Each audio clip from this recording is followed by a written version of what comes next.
Let's begin the newscast with all the latest coming in from the United States as US President Donald Trump and China's Xi Jinping have started off a trade war 2 years ago. Today, with the coronavirus pandemic infecting millions, the standoff has now snowballed further into a full-scale bilateral crisis between America and China.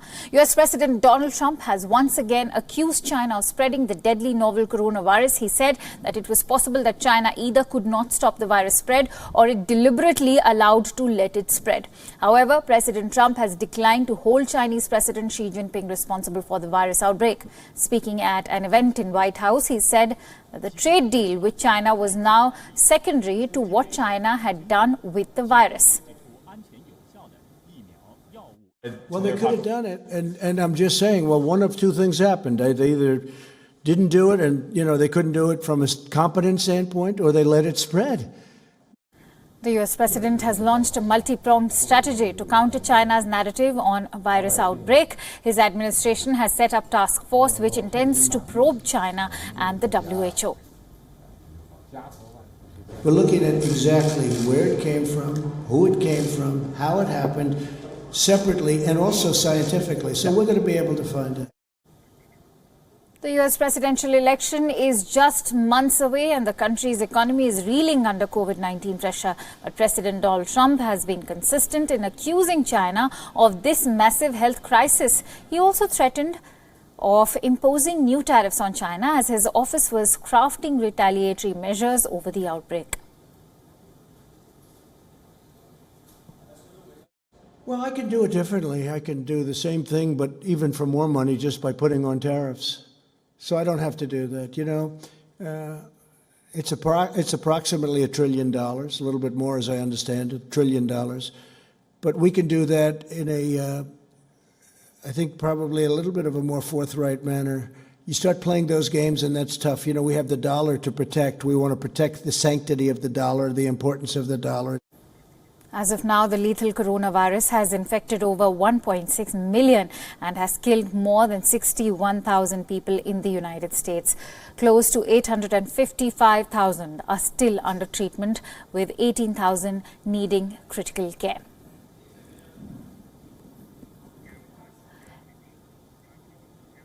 And now let's quickly get you some more details from Ground Zero as I'm joined in by our correspondent Jagriti Dave, who's joining me live from Washington, D.C. at this hour. Let's quickly go across to Jagriti. Jagriti, welcome to WION. Now that Donald Trump has, quote-unquote, seen evidence linking the coronavirus to the lab in Wuhan is a potential huge revelation, especially when an intelligence report concludes that COVID-19 was not man-made or genetically modified as it happened. How do you see the U.S. president's claims move forward with regards to China now?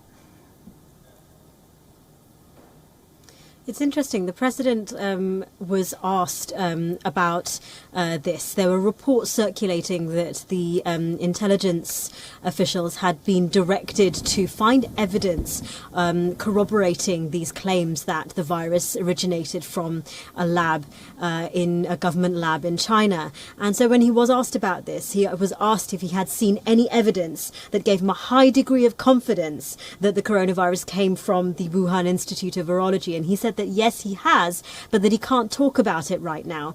And that is interesting, as you say, the juxtaposition between that and the report, the statement issued by the intelligence community, the Office of the Director of Intelligence, which said that the virus was not man-made or genetically modified. However, it did not rule out that it might have been accidentally released from a lab in Wuhan, that it might have been emerged into the environment by accident.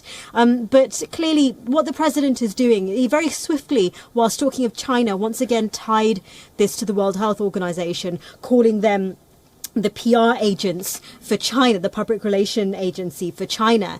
And this is something that he is keen to do. Critics say that he's doing this in order to deflect attention and criticism that he's faced of his own handling of the pandemic in the early stages. And whilst China, lots of people are questioning China's response in the early stages, and China is resisting investigations, but saying that that's up to the World Health Organization. So this is one of the reasons why the president is a strategist strategy seems to be tying the two together as to in terms of the response to the pandemic and apportioning blame in that direction. And that's where clearly this talk of investigations, this talk of evidence finding is going.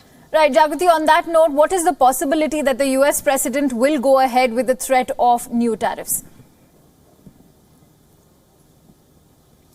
Well, the issue of tariffs is a long-running one. The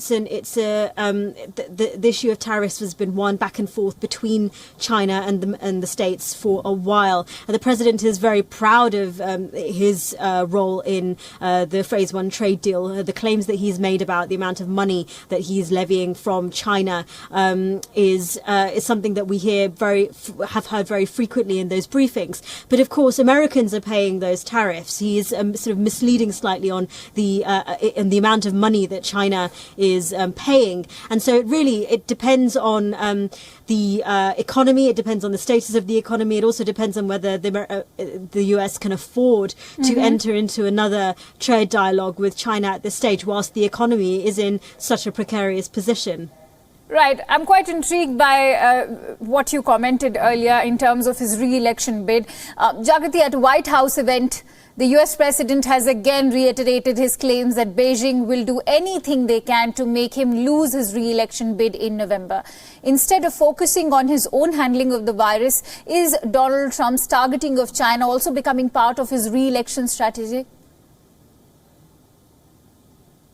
And that is one analysis that has been offered. Indeed, that he's pointing towards China. He's saying that China would prefer Joe Biden because they've had to face what he views himself as a tough negotiator, that famous art of the deal that he prides himself on. And so he has frequently said that China would prefer somebody like Joe Biden, who he argues will be soft on China. And his critics do see this as very much deflection tactics against criticism of his handling of the pandemic, but also looking towards the election. His talking points from the start have been that he will be tough on people who he claims are taking advantage of the United States. All right. Thank you so much, Jagrati, for bringing us all those details. We'll keep coming back to you for regular updates.